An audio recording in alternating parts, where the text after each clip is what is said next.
अल्हम्दुलिल्लाह। मैं सबसे पहले अल्लाह रब्बुल इज़्ज़त का शुक्रगुजार हूँ कि आज कुछ नाचीज के हाथों सैन हेल्थ केयर सेंटर का इफ्तिताह हुआ है। जनाब निसार साहब एक मेडिकल रेप होने के नाते अपने खिदमात कोविड के दौरान और उसके बाद भी बहुत सारे हेल्थ कैंप करने के साथ साथ ऐसे इस इलाके में जहां मेडिकल फैसिलिटी के लिए आज दिन ब दिन मेडिकल फैसिलिटी जिसके दाम आसमान छू रहे हैं, सहूलत एक हिसाब से लोगों को है ना ज़्यादा अखराजात भी ना हो, और इसके साथ साथ हुकूमत के कर्नाटक के department of health and medical तुम्हारा फैमिली वेलफेयर से बाकायदा परमिशंस के साथ इसे एक क्लिनिक से ज़्यादा प्रिवेंटिव सेंटर, जिससे जो भी है ना हुकूमत के गाइडलाइंस है उसको लोगों तक आम करने के लिए, और साथ ही साथ जिस तरीके से जच्चा और बच्चा के लिए जो वैक्सीन्स हैं और गवर्नमेंट के जितने स्कीम्स हैं जिसके तहत प्रिवेंटिव मेडिकल केयर जो है वो यहाँ करने के साथ साथ, और चाहे पैथोलॉजिकल सिस्टम में तुम्हारा ब्लड टेस्ट, यूरिन टेस्ट या बीपी, शुगर जो भी है ना चेक करना है, ये इसमें इसके लिए ये सहूलत बहुत सारी जगह नहीं है। आज यहाँ एक लेबोरेटरी के साथ लोगों को है ना सहूलत देने के लिए, क्योंकि एक बड़ी हॉस्पिटल में दाखिला लेने के लिए भी हज़ारों रुपए देना पड़ता है। डॉक्टर्स के एडवाइस के ऊपर अगर किसी को आईवी देना है या किसी को है ना इंजेक्शंस देना है या ओरल मेडिसिन देना है, तो इसके लिए है ना ये सेंटर अपने काम को है ना अंजाम दे सकता है। लोगों को बहुत सारी सहूलत इससे है ना मिल सकती है, और ख़ास तौर से एक ऐसे इलाके में है जहाँ गरीब तकवा और आबादी यहाँ जहाँ है, इसमें बढ़ चढ़ कर रहना लोगों के सहूलत के लिए काम कर सकते हैं। मैं दिली मुबारकबाद पेश करता हूँ जनाब नासिर साहब को। उन्होंने सीवी रोड जैसे इलाके में एक हेल्थ सेंटर खोला है और उनकी नीयत भी खिदमत है। इसी वजह से मुझे इनका जो ख़ानदान है, जिस ख़ानदान में शादी हुए हैं, वो मेरे बचपन से है ना ये एक घराने का किस्सा था। जहाँ रसूल साहब के ख़ानदान में हमारे टीचर भी यहाँ है, और उसी ख़ानदान के जमी होने के नाते मुझे खुशी है कि इसलिए दुआ की दरख्वास्त की गई। अगर मैं दुआ करूँ तो है ना बीमार लोगों की तादाद बढ़ने की, तो वो नहीं हो सकता।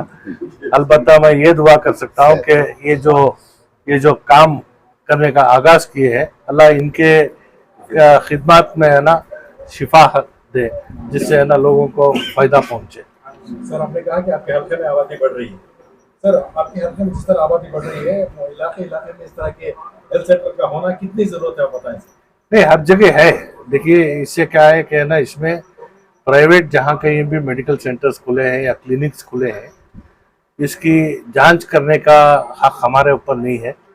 लेकिन आए दिन हमारे सामने ये खबर भी आ रही है कि है ना क्या है, जो डॉक्टर्स नहीं है वो भी है ना क्लिनिक्स खोल के है ना बैठे हैं। लेकिन हमारे डीएचओ के ऑफिस से, हेल्थ एंड फैमिली वेलफेयर से है ना जिनको लाइसेंस मिला है वो अपने काम को अंजाम दे रहे हैं।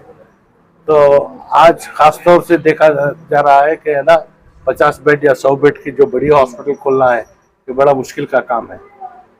यहाँ छोटे पैमाने पर विजिटिंग डॉक्टर्स कंसल्टेंसी के लिए आएंगे, जिसके लिए 4 अलग से कमरे बनाए हैं और ख़ास तौर से बच्चों के लिए पीडियाट्रिक्स जो है इनके लिए जो ओरल मेडिसिन है या फिर इंजेक्शन से टीका लगाने का होता है, इसके लिए है ना अस्पताल में जाकर रुकने से यहाँ आकर अपने काम को ले सकते हैं। तो इस वजह से इनके पास विजिटिंग डॉक्टर जो भी आ रहे हैं उससे लोगों को सहूलत पहुँच सकती है। खुसूसन सैन ग्रुप, इसमें Sain health care special hospital बनाए हैं, इसमें खुसूसन नौजवानों ने एक बड़ी खिदमत अंजाम देने का बेड़ा उठाया है। इसी तरह सारे नौजवान जो है अलग अलग फील्ड में, अलग अलग मैदान में इस तरह आगे बढ़ेंगे तो कौम का, देश का, शहर का भला होगा। देखिए, आगाज यहाँ से हुआ है। उम्मीद है कि हर शोबे में हमें नौजवानों की ज़रूरत है, चाहे वो ब्लड डोनेशन हो या चाहे हमें है ना किसी और तरीके से हमें है ना प्रिवेंटिव मेजर्स में बाकी सफाई का ध्यान में रखते हुए अगर हम काम भी करें तो हर शहरी अगर है ना अपने आप को जिम्मेदार मानता है तो है ना आधी बीमारी वहीं से हम रोक सकते हैं। तो मैं मुबारकबाद देता हूँ जिन जो नौजवान जुड़कर काम कर रहे हैं, और ऐसे और नौजवानों को भी मैं दावत देता हूँ कि ऐसे शोबों में है ना बढ़ चढ़कर हिस्सा लें। सर, जहाँ कहीं भी हॉस्पिटल होती है वहाँ पर दवाइयों के लिए उन्होंने यहाँ पर मेडिकल भी किया है। देखिए, ये इसके ताल्लुक से है ना मैं मेडिकल में है ना क्या चीज़ की ज़रूरत कब पड़ती है, खासतौर से लाइफ सेविंग ड्रग्स जो है इसके लिए ड्रग कंट्रोलर का स्पेशल परमिशन है। अगर आमतौर से अगर सिर्फ मेडिकल स्टोर खोलना है तो वो उसके लिए अलग से परमिशन है। और अलबत्ता तिजारत है, ये तिजारत है, ये खैर खैरात करने की जगह तो नहीं है। तो मैं सिर्फ इतना कहूँगा कि लोगों को सही तरीके से है ना इलाज में पहुँचे और सही दाम पे उनको है ना परेशानी का आलम ना दे, और ख़ास तौर से साफ तौर से बीमार के जो भी रिश्तेदार हैं उनको साफ साफ बता दें कि क्या काम है, क्या हो सकता है, क्या नहीं। लोगों की जान के साथ खेलना भी है ना सही नहीं होगा। और ये बात भी मुझे जानकर खुशी हुई क्योंकि मैं आने से पहले इसकी जान पहचान कर आया था।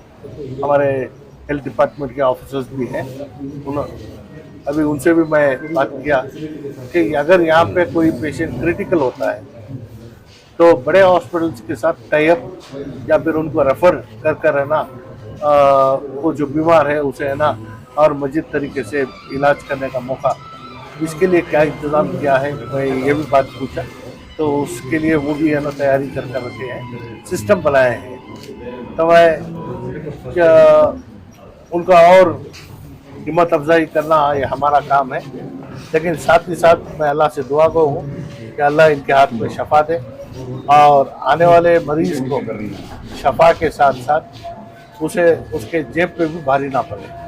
तो ये दुआ के साथ मैं उम्मीद करता हूँ कि खिदमत के मंसूबे को भी सामने रखकर काम कर रहे हैं, खिदमत के साथ साथ, क्योंकि और लोगों को भी अपनी ज़िंदगी का सफ़र तय करने के लिए यहाँ से जो सहूलत पेश आना है, इसके मद्देनज़र क्या है कि हर चीज़ अगर रीजनेबल हो एंड पेशेंट्स को एक्सप्लॉयटेशन ना हो तो ये यहाँ दुनिया में भी है ना आपके खिदमत को है ना सरमाने का काम भी होगा और ये आखिरत का भी एक सौदा होगा। अस्सलाम वालेकुम रहमतुल्लाहि बरकातहू। जो शाइन ग्रुप की जानिब से आज जो बाजू फार्मेसी और इसकी शक्ल देख रहे हैं तो एक मिनी नर्सिंग होम की तरह लग रही है। अल्हम्दुलिल्लाह मेरी बहन की वार्ड में ओपन हुई है और हमारे एमएलए साहब के क्षेत्र के अंदर ओपनिंग है। ये सबसे बड़ी खुशी की बात है। जबकि हमारे साहब ने बताया नासिर भाई के लिए दुआ करना है तो अल्हम्दुलिल्लाह उनकी तरक्की के लिए, उनकी उम्र के लिए, उनके खानदान के लिए, जो जो उनके ताल्लुकात से जुड़े हैं इस ग्रुप के अंदर, सबके लिए हम तरक्की के लिए दुआ करेंगे। बस हमारी दिली तमन्ना यही है यहाँ पेशेंट आए तो कम पैसे में यहाँ से दुरुस्त होकर वो जाए बाहर, हमारी भी एक शान बढ़ेगी कि तनवीर सेठ साहब भी आए थे यहाँ पर ओपनिंग को, और बशीर और नासिर साहब और दीगर यहाँ के जिम्मेदारान भी आए थे। अल्हम्दुलिल्लाह ऐसे तो क्लिनिक और नर्सिंग होम एनआर क्षेत्र के अंदर अब एक 150 से 200 हो गए हैं, जबकि एरिया के अंदर तरक्की नहीं हो रही है। ये एक मसला था लोगों में। अब कदम कदम पे तरक्की ऐसी हो रही है, अब देखने वालों को चोट भी लगेगी और पेट में दर्द भी होगा इंशाल्लाह।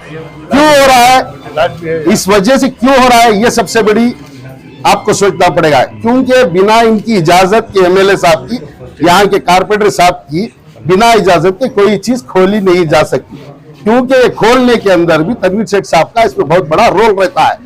अगर तनवीर सेठ साहब इसमें कुछ आंकड़ा भी करेंगे तो कल सुबह ये बंद हो जाएगी। लेकिन तनवीर सेठ साहब की एक दरिया दिली ऐसी है, एनआर क्षेत्र के अंदर कोई भी तरक्की का काम हो, कोई भी किसी आवाम के वास्ते कोई तरक्की का काम हो रहा, उनके वास्ते कुछ मदद पहुंच रही है तो पहली लाइन में खड़े के, पहली सब में खड़े होकर मदद करने का काम हम भी कर रहे हैं, हमारे साथ भी कर रहे हैं। ये पूरा एनआर क्षेत्र जानता है, ये मैसूर भी जानता है। फिर से एक बार मैं नासिर साहब को मुबारकबाद देता हूँ, निसार साहब को मुबारकबाद देता हूँ। अल्लाह ताला इनको और तरक्की दे, इसमें नहीं और दूसरों में भी तरक्की दे।